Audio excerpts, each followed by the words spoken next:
Here's a truth that's uncomfortable to hear. Not everything you call protecting your peace is actually peace. Sometimes it's avoidance. Avoidance dressed up as self-care. Avoidance that feels calm but keeps you exactly where you are. Psychology calls this emotional avoidance. And it happens when your brain mistakes comfort for safety. At some point, your nervous system learned that discomfort equals danger, conflict, uncertainty, change. So it did what it was designed to do. It protected you. But here's the problem.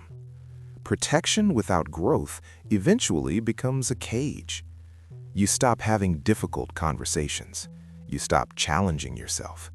You stop entering spaces where you might fail. And you tell yourself it's peace. But peace that requires you to shrink isn't peace. It's fear with better branding. Here's where most people get stuck. Growth feels noisy. It feels awkward. It disrupts routines and self-images. Real growth asks things of you. To be misunderstood, to be uncomfortable, to not know who you are for a while. So your brain offers a shortcut. It says, stay where it's quiet. Don't rock the boat. Don't risk your calm. And slowly, your world gets smaller. You start avoiding honest feedback, new responsibilities, deeper intimacy, opportunities that stretch you. Not because you can't handle them, but because your brain prefers familiar discomfort over unfamiliar growth. Here's where most people like to admit.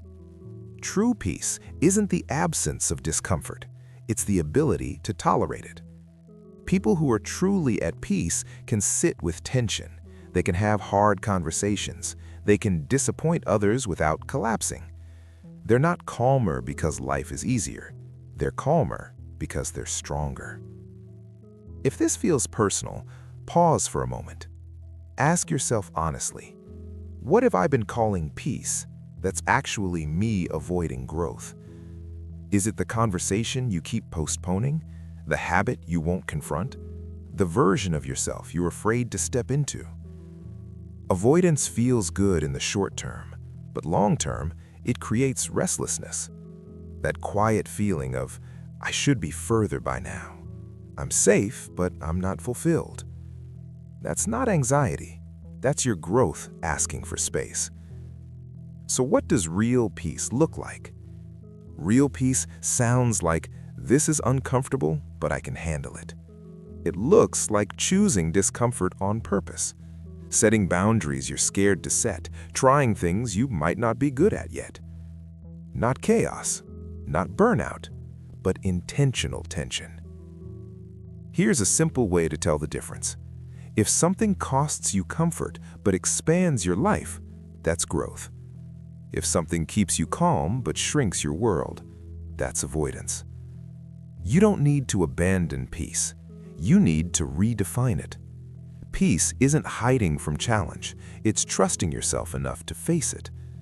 And the moment you stop avoiding growth, your peace doesn't disappear. It gets deeper, quieter, and finally, real.